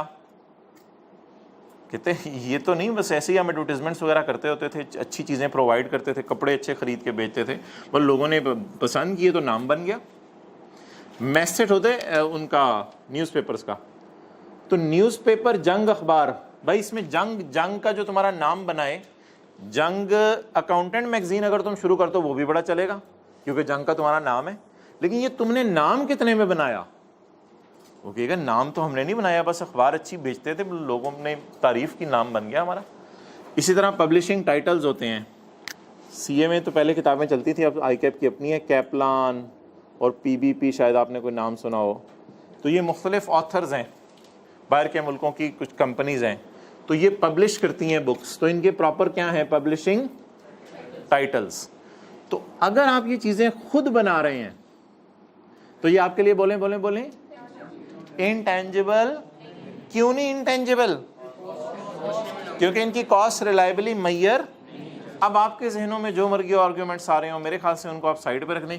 स्टैंडर्ड इस नतीजे पे पहुंच चुका है कि ये 5 चीज़ें अगर आप बनाएं दुनिया में, तो मेरी नज़र में इनकी कॉस्ट रिलायबली मैयर नहीं हो सकती। लेकिन यहाँ ये मसला नहीं है, यहाँ ये मसला नहीं है। फॉर्मूला बनाने के लिए आपने साइंसदानों को नौकरी पे रखा था, अलग R&D, इनके लिए R&D डिपार्टमेंट नहीं बनते मेरे ख्याल से।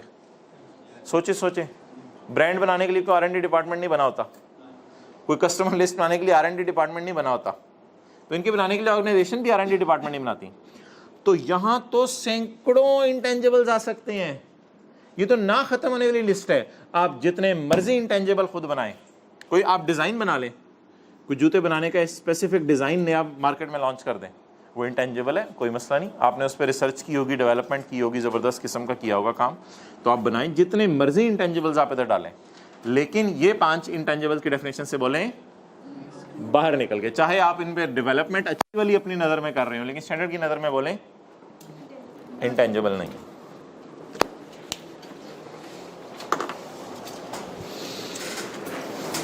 अच्छा, अगली इंटरेस्टिंग बात,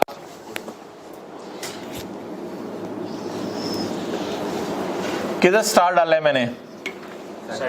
सेट 1 में। एक हमने सेट अपनी नजर से बना दी ना, स्टैंडर्ड ने शायद इसका नाम ना रखा हो सेट 1, हमने तो अपनी तरफ से नाम बनाया। सेट 1 पे मैंने स्टार डाला है। अब एक धमाका ऑफर आ रही है,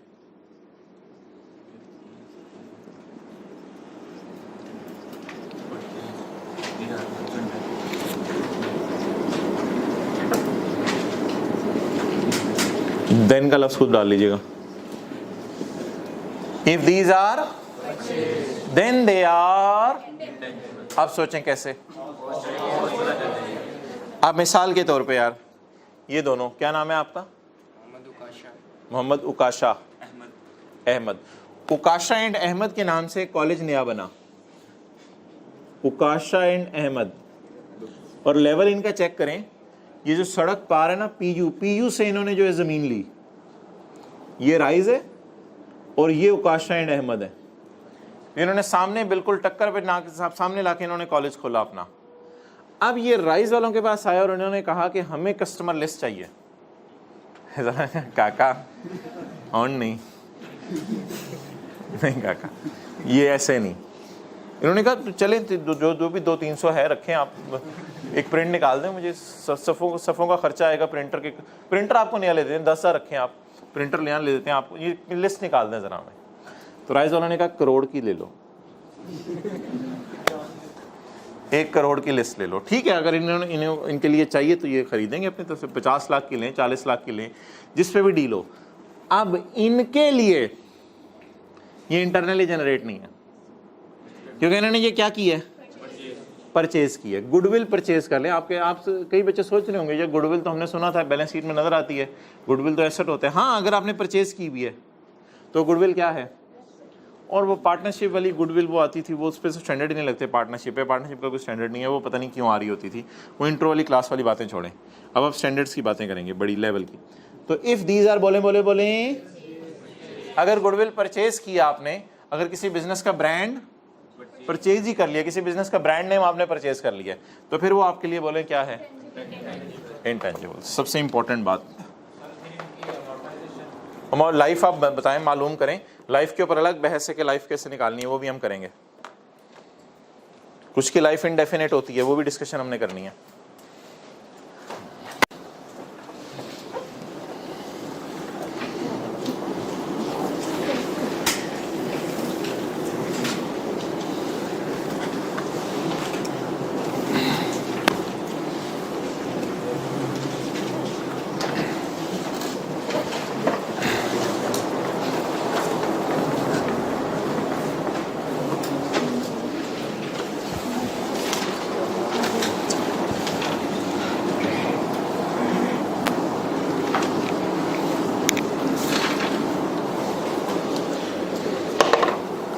अच्छा, सेट 1 सेट 2 के ऊपर मैं यहां लिख रहा हूं बी।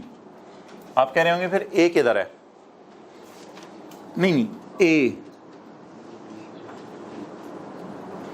Purchased intangible. बोले ये ए हो गया, ये बी में सेट 1 और सेट 2। ए है परचेज्ड इंटेंजिबल, इसमें मैं कोई नाम नहीं लिख रहा, सारे के सारे इंटेंजिबल हैं। अगर आप खुद खरीदें कोई भी इंटेंजिबल, उसमें ये 5 भी इंटेंजिबल है, जैसे कि मैंने नीचे बता दिया ऑलरेडी, ये 5 भी हैं। और ये सारे फार्मूला सॉफ्टवेयर डिजाइन तो खरीदें, ये तो ऑब्वियसली इंटेंजिबल है। जितनी मर्जी चीजें दुनिया की खरीद ले, अगर इंटेंजिबल के नाम से आपने खरीदी है, वो सारे के सारे क्या हैं, इंटेंजिबल। क्लियर, ये नोट कर लें, बड़ी इंपॉर्टेंट बात। कैटेगरी ए परचेज्ड इंटेंजिबल तो हमेशा ही क्या होंगे, इंटरनली जनरेटेड के कितने सेट बनाने हैं, सेट 1 और सेट 1 वाले 5 नाम याद रखने हैं और कोई नाम याद नहीं रखना, बाकी सारे के सारे क्या होंगे।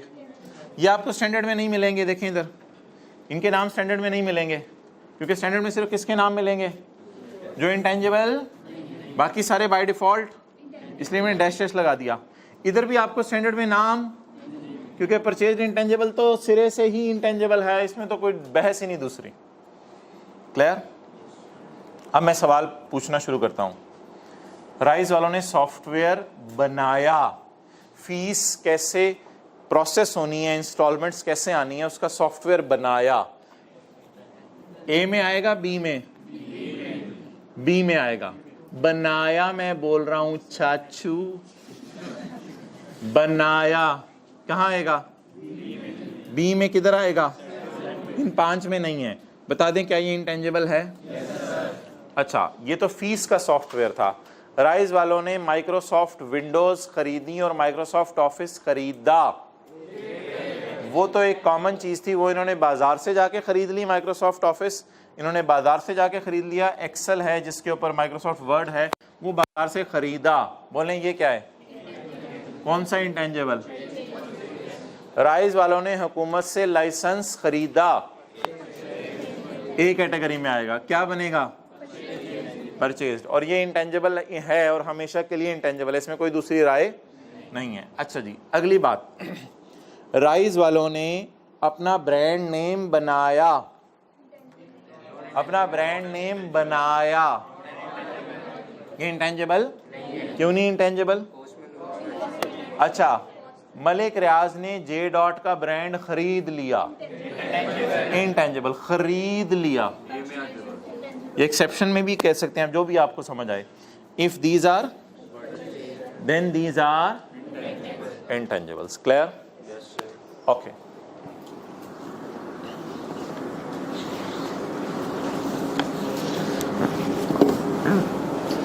अब हमारी होने लगी है अगली डिस्कशन, डेट इज ऑफ, बोले अमोर्टाइजेशन और बोले इम्पेयरमेंट। अमोर्टाइजेशन और इम्पेयरमेंट।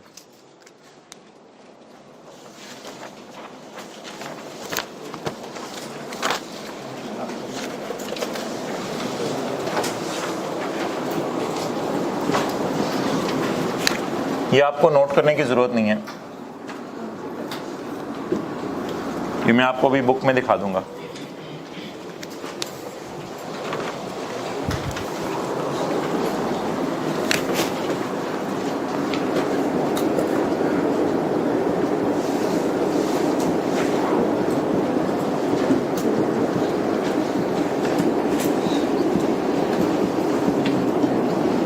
नोट करने की जरूरत नहीं।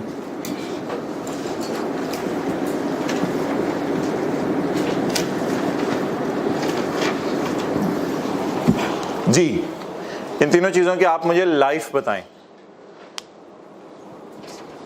परचेज गुडविल, गुडविल आपने खरीद ली है किसी की, एज इंटेंजिबल तो है, वो तो मुझे भी पता है, परचेज गुडविल है ना, क्योंकि इंटेंजिबल तो है, इसकी लाइफ नहीं पता। अच्छा, एक इंटेंजिबल आपने खरीदा है, कोई भी इंटेंजिबल या बनाया है, जो भी है, लेकिन उसकी लाइफ आपको पता ही नहीं है। इंटेंजिबल हैविंग इनडेफिनेट लाइफ, आपको पता नहीं चल रही इसकी लाइफ कितनी है, तो अब इसकी लाइफ आप मुझे नहीं बता सकते फिर, ठीक है। अच्छा, डेवलपमेंट वर्क इन प्रोग्रेस, वो जो 15 रुपए थे, ₹15,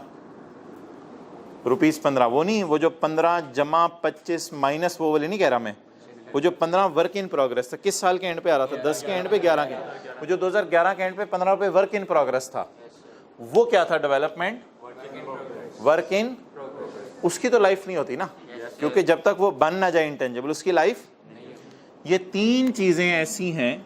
अच्छा, ये नहीं कहना कि इनको कैसे अमोर्टाइज करना है, इस तरह नहीं पूछना कि कैटेगरी ए को सर कैसे अमोर्टाइज करना है, कैटेगरी बी को कैसे करना है।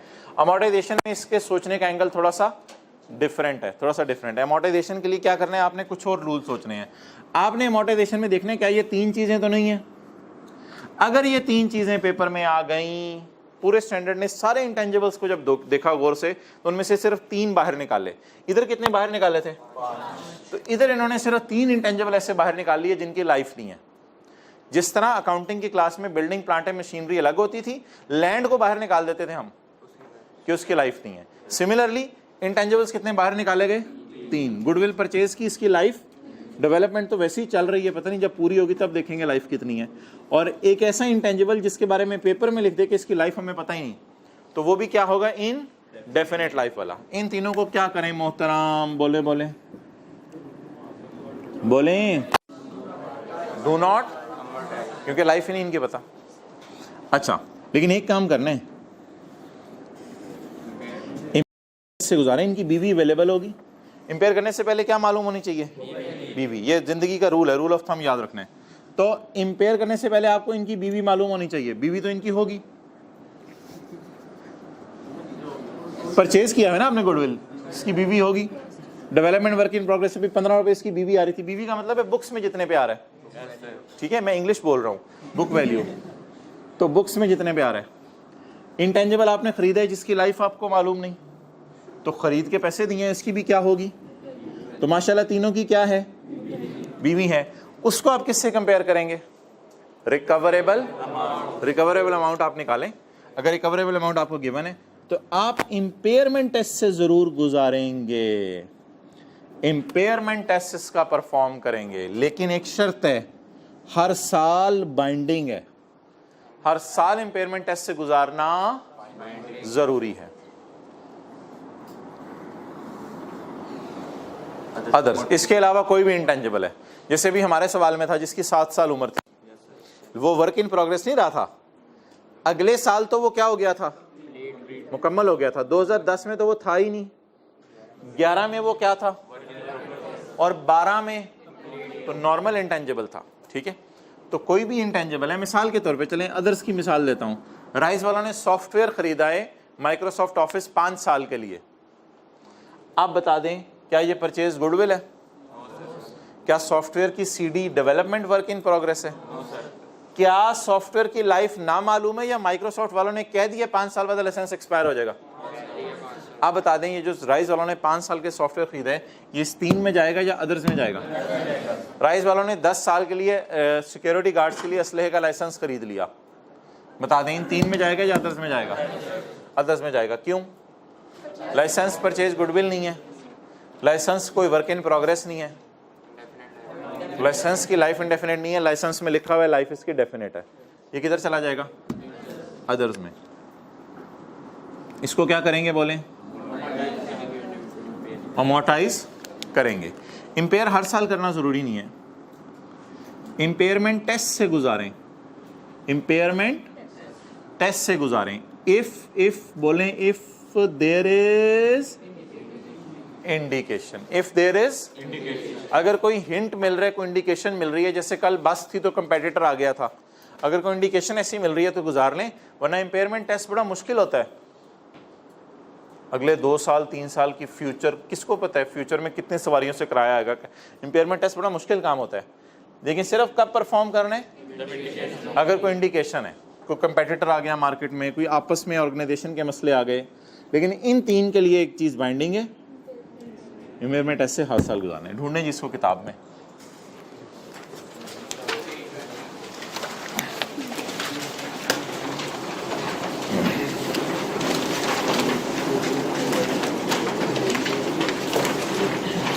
पेज नंबर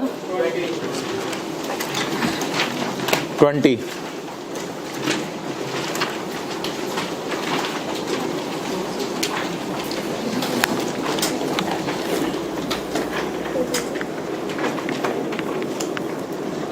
अमोर्टाइजेशन और इम्पेयरमेंट कितनी चीजें जी?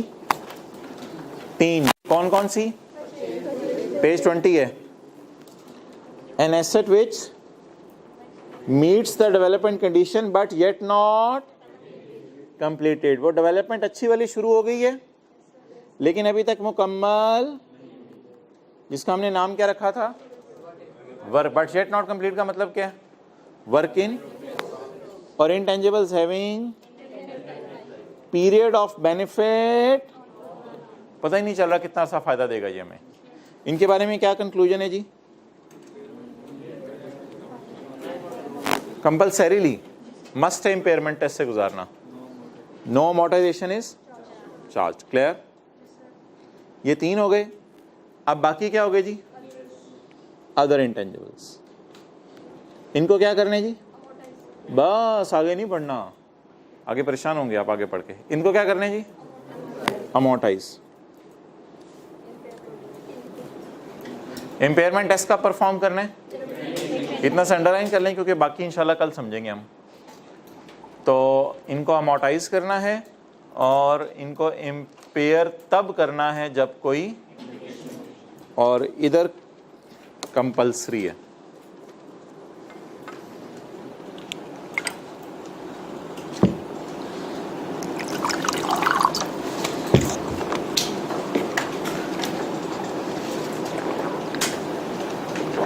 पानी पियो, मैं ला देता हूँ इधर से। अच्छा जी, सवाल अब इसका कर लेते हैं।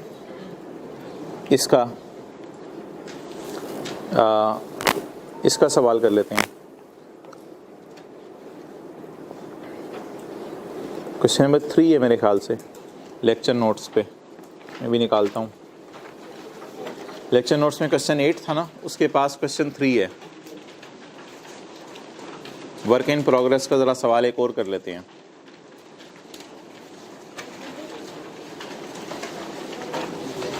जिनके पास किताब आ चुकी होगी, लेट ऑनलाइन क्लासें ज्वाइन की है, वो तो लेक्चर नोट्स वाला सफ़ा खोलें किताब के एंड में। हाँ, क्वेश्चन 3 है। पेज 46।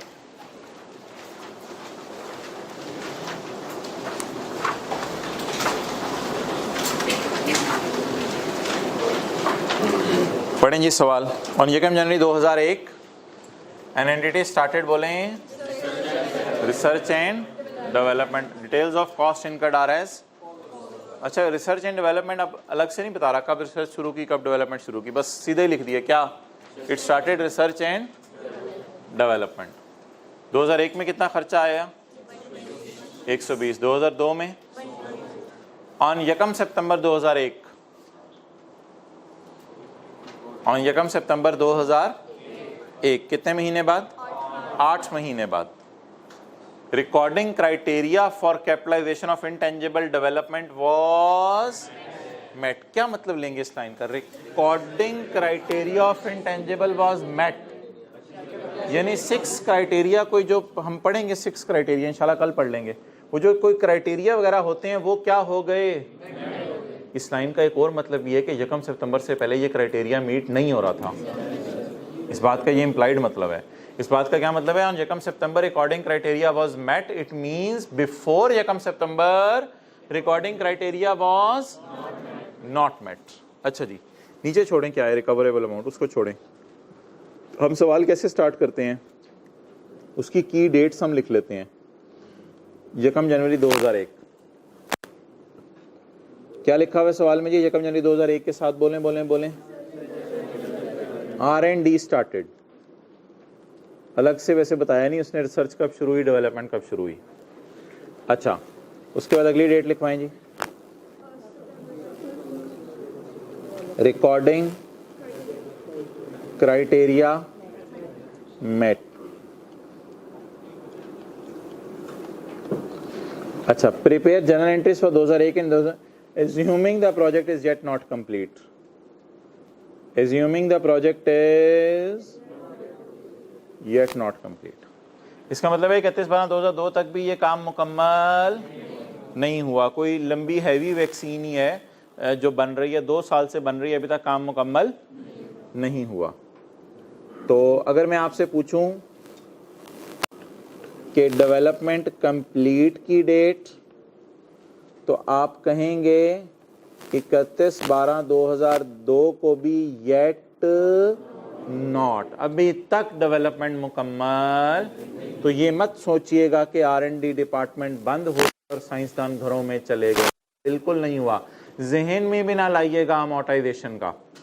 स्काई ब्लू वाली अमोर्टाइजेशन की फेज तो तब शुरू होगी जब डेवलपमेंट, तो डेवलपमेंट अभी तक क्या है, येट नॉट कंप्लीट। तो 31/12/2 मेरा ईयर एंड है, ईयर एंड पे डेवलपमेंट नॉट येट कंप्लीट, तो डेवलपमेंट कंप्लीट वाला चक्कर ही नहीं। इसलिए इस इंटेंजिबल की सवाल में लाइफ गिवन नहीं है। लाइफ गिवन तब होती जब डेवलपमेंट मुकम्मल हो जाती। तो ये की डेट्स हैं जो आप अपने माइंड में लिख लिया करें या पेपर में शुरू वाले दिनों में रफ वर्किंग में लिख लिया करें। ज़रा पता चल जाता है आप कितने अरसे को एक्सपेंस में डालें और कितने अरसे को कैपिटलाइज करना है। जी अब बता दें, ये 8 महीने को कहाँ डालें, तब तक जहाँ तक तो क्राइटेरिया मीट नहीं हुआ, इसको कहाँ डालें, एक्सपेंस में। और फिर सितंबर अक्टूबर नवंबर दिसंबर हमारे साल के 4 महीने, तब भी साइंसदानों को तनख्वाह दी होगी, और अगला पूरा साल भी तनख्वाह दी होगी। ये कहाँ डालें, कैपिटलाइज करें, ये कैपिटलाइज करें। वर्क इन प्रोग्रेस है, हाँ ठीक है, इसको कैपिटलाइज करेंगे। चलें जी, लेट्स स्टार्ट। रिकवरेबल अमाउंट मैंने क्यों मिटा दिया है, फर्स्टली आई शुड नो बीवी। जब तक बीवी कैलकुलेट नहीं होगी तब तक इम्पेयरमेंट टेस्ट से गुजारने का कोई फ़ायदा नहीं है, तो इसलिए इसको छोड़ दें अभी रिकवरेबल अमाउंट। पहले 31/12/1 तक की बुक वैल्यू निकाल लेते हैं, फिर रिकवरेबल अमाउंट भी देख लेंगे कितनी आ रही है। अच्छा जी, वो वाला काम तो नहीं करने की ज़रूरत, थोड़ी देर पहले किया था। ये कौन सा साल है जी, 2000 और ये 2000। अब R&D इकट्ठी चल रही है, क्या रेड यूज़ कर लेते हैं डायरेक्ट। तो यहाँ तक कोई यकम सितंबर तक क्या चली? रिकॉर्डिंग क्राइटेरिया मीट ना होने वाली R&D, और इसके बाद ठीक है। अच्छा, ये जो आ रहा है 100, 120 ये हो गया, नहीं सॉरी, पूरे साल पे जाएगा ना, 120 ये पहले साल का, और आगे अगले साल का 100। और स्काई ब्लू वाली फेज क्यों नहीं है? Development yet not complete. 120 पहले साल का खर्च है, इसके तोड़ के कितने हिस्से करने पड़ेंगे? 2। 8/12 एक्सपेंस में डालेंगे और 4/12 वर्क इन प्रोग्रेस में डालेंगे, और ये 100 पूरा का पूरा कैपिटलाइज कर देंगे।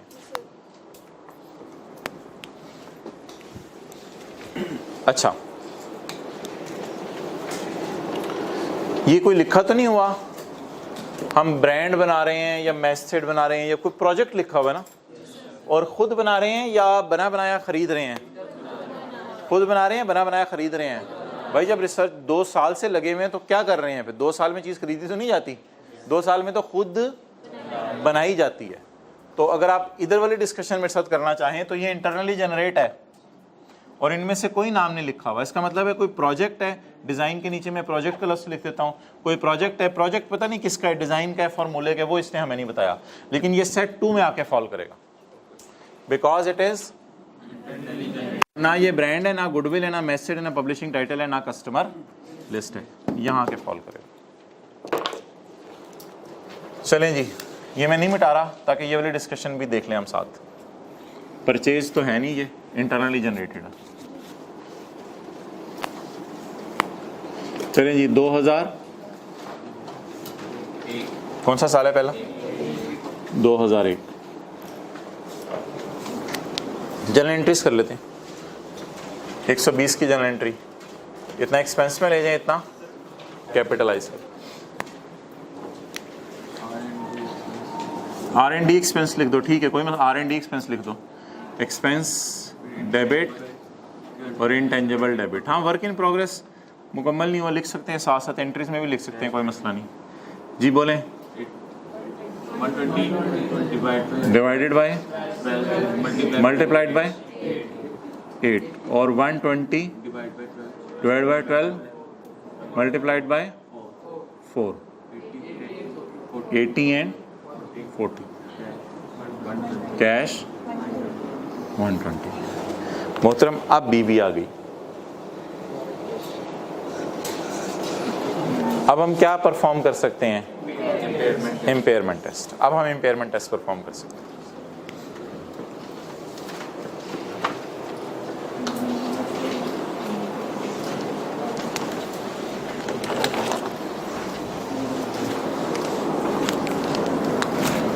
ओके, चलें जी, वर्किंग 1। इम्पेयरमेंट टेस्ट परफॉर्म करते हुए कल कहाँ, यहाँ क्या लिखा था? Book value. बुक्स में बता दें बैलेंस शीट में कितनी है, याद रखिएगा बुक वैल्यू एक्सपेंसेस की नहीं होती, बुक वैल्यू होती है एसेट्स की। तो बुक वैल्यू मैं पूछ रहा हूँ 40। बैलेंस शीट में कितने में एसेट नजर आ रहा होगा? 40।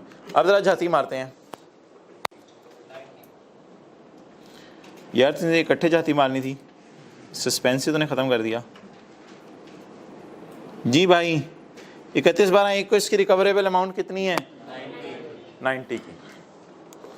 अब आप मुझे बता दें रिकवरेबल अमाउंट उसने डायरेक्ट दे दी या वैल्यू इन यूज और fair value minus cost to sell का डाटा दिया? रिकवरेबल अमाउंट उसने डायरेक्ट दे दी। तो कितनी है जी भाई? अगर 40 वाली चीज आपको 90 दे के जाएगी तो फोरसीन गेन रिकॉर्ड नहीं करने। तो इसका मतलब है अगर ये 40 वाली चीज मैक्सिमम 38 दे के जाती तो इम्पेयर हो जाता। अभी ये अल्लाह का शुक्र है इस प्रोजेक्ट में जान है, 40 वाला प्रोजेक्ट 90 दे के ही जाएगा, तो इसका मतलब है हमारा एसेट इम्पेयर नहीं हुआ। तो नो इम्पेयरमेंट लॉस। अपने लिए समझने के लिए लिख लें, इधर वर्किंग 1 करें। अच्छा जी, आप बता दें 2001 में कोई इम्पेयरमेंट लॉस की एंट्री होगी? पेपर में तो नहीं करना, लेकिन अपने समझने के लिए ज़रूर लिख लें यहाँ। 2001 में कोई इम्पेयरमेंट लॉस रिकॉर्ड नहीं होगा, because book value, because recoverable amount is greater than book value, तो इसलिए खैर है, कोई इम्पेयरमेंट की ज़रूरत नहीं।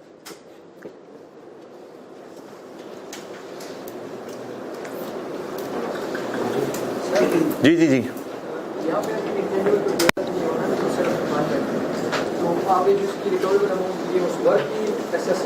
हाँ हाँ, उसमें यही कि फ्यूचर में पूरा होने में कितना खर्चा आएगा, ये भी रिकवरेबल अमाउंट में तो लोगों ने सोचा होगा, और फिर होने के बाद चीज़ें कितनी बिकेंगी वो सारा सोचा होगा इसमें। हाँ, तो वर्क इन प्रोग्रेस की इम्पेयरमेंट कैसे होती है भाई पूछ रहे हैं। वर्क इन प्रोग्रेस में वैल्यू इन यूज ऐसे निकाली जाती है कि जब ये बन जाएगा तो इससे कितनी बेनिफिट्स आएंगे और बनने तक कितने खर्चे आएंगे, जो हाँ जितना है उसी की बेस पे कैलकुलेट हुई होगी। बिल्कुल बिल्कुल, कोई मसला नहीं। ओके, आगे चलें जी। अगला साल 2002, कितनी जी तनख्वाह है साइंसदानों की? 2002 में 120 की जनरल एंट्री कर ली हमने। अब किसकी जनरल एंट्री रह गई है? ये किस साल का खर्चा है? 2002 का खर्चा है। कितना? 100। इस 100 पूरे को कहाँ डाल दें? एसेट में डाल दें, कैपिटलाइज कर दें, क्योंकि हमारा प्रोजेक्ट सिरे से ही क्या बना नहीं, तो मैं इसलिए साथ साथ work in progress he use कर रहा हूँ। इनटेंजिबल वर्क इन प्रोग्रेस कितना? साइंसदानों को तनख्वाह दी 100। क्या कोई मुझे ये बता सकता है अब यहाँ पे खड़े होके ब्रॉड डाउन कितना था इसमें, एडिशन कितनी हुई? तो व्हाट इज रिवाइज्ड बीवी? 140। तो वर्किंग 2 अब कर लेते हैं। वर्किंग 2 ये किस दिन खड़े होके की थी? 31/12/1 को जी। Brought down book value, addition, carry down, amortisation नहीं माइनस करनी, अभी तो नामुकम्मल है, अभी नामुकम्मल है। जब मुकम्मल होगा तब स्काई ब्लू फेज वाली अमोर्टाइजेशन भी स्टार्ट कर दें। स्काई ब्लू कलर यूज़ किया था ना वहाँ पे हमने, तो अमोर्टाइजेशन करने की फ़िलहाल ज़रूरत जी। Recoverable amount,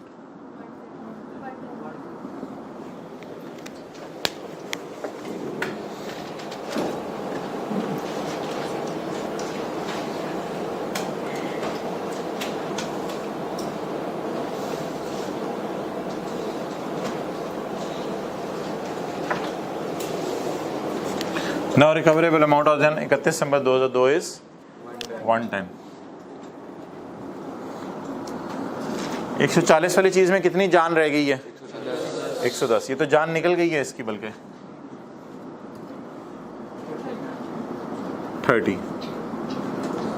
important loss, impairment loss जी। क्या entry? Impairment loss expense debit, accumulated impairment loss credit करते हैं, कोई मसला नहीं। अकामुलेटेड इम्पेयरमेंट लॉस,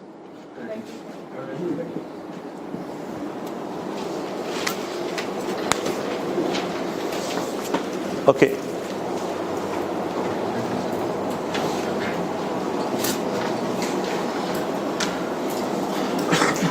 पहले साल के एंड पे ये क्या था? दूसरे साल के एंड पे भी ये क्या था? क्यों? येट नॉट अमोर्टाइज क्यों नहीं किया? क्योंकि स्टैंडर्ड मना करता है, इन तीनों को अमोर्टाइज कर ही नहीं सकते। ये वाली कैटेगरी थी। और उसके बाद इम्पेयरमेंट टेस्ट से हर साल गुजारेंगे। इस साल गुजारा इम्पेयरमेंट टेस्ट से, इम्पेयर नहीं हुआ था, टेस्ट से गुजारना, इम्पेयर नहीं करना।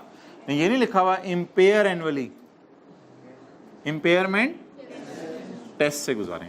इम्पेयर नहीं हुआ, इम्पेयरमेंट टेस्ट से गुजारें, इम्पेयर हो गया। अब आपकी जान नहीं छोड़नी। P&L बैलेंस शीट इतनी आसानी से नहीं जान छूट सकती। P&L बैलेंस शीट 2000 बोले 1 2000 प्रॉफिट एंड लॉस बताएं जी, 2001 के प्रॉफिट एंड लॉस में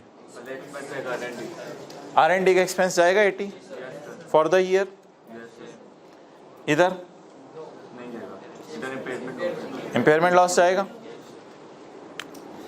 लिखें जी R&D का एक्सपेंस 80,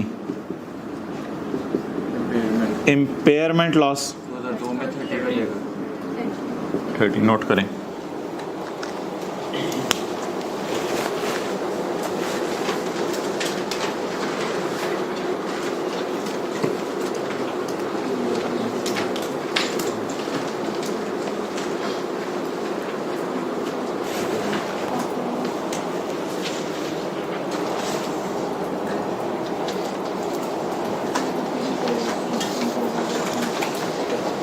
जी बैलेंस शीट बना दें 2001 इंटेंजिबल वर्क इन प्रोग्रेस 2001 में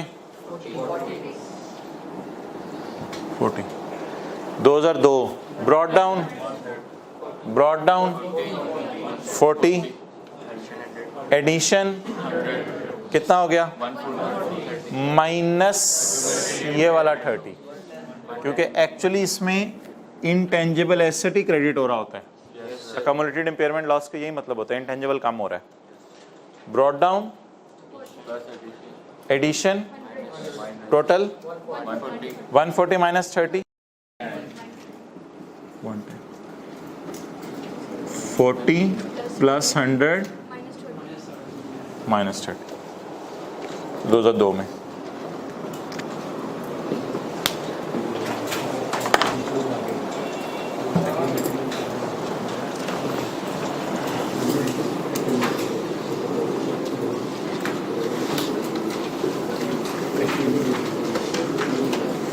फर्स्टली आपने क्या कैलकुलेट करनी है बीवी, फिर उसके बाद रिकवरेबल अमाउंट से कंपेयर करना है। उधर ही रखो। Okay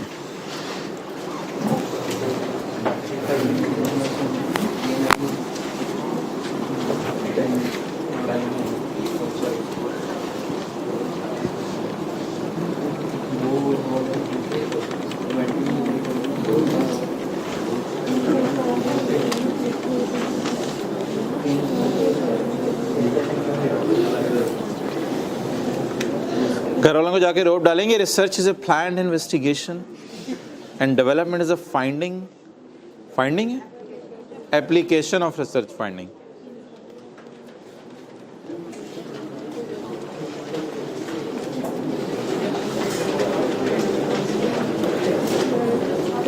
page number 21, page number 21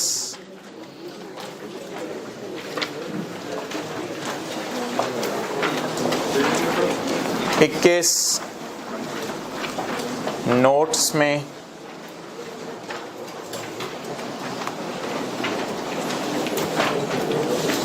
अगला सफ़ा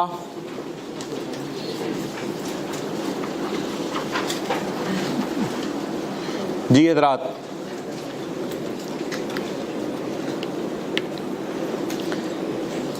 जितना मैं कर रहा हूँ आप अंडरलाइन करते जाएं। इंटेंजिबल्स एक्वायर्ड, और जितना पढ़ा रहा हूँ सिर्फ उतना पढ़िएगा। इंटरनली जनरेट में कौन से इंटेंजिबल नहीं है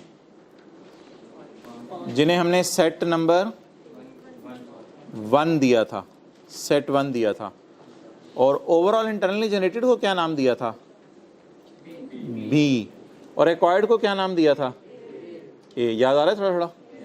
सेट 1 नॉट एन जी कौन कौन सी चीजें internally generated, brand, method, publishing और कस्टमर, ये सारे के सारे नॉट एन, लेकिन क्या हैं बोले बोले बोले इंटरनली जनरेट हो तो इंटेंजिबल नहीं है। बाकी अगर इसके अलावा है कोई तो वो एक्सपेंस में जा सकता है या कैपिटलाइज। उसमें अगर रिसर्च हो रही है तो वो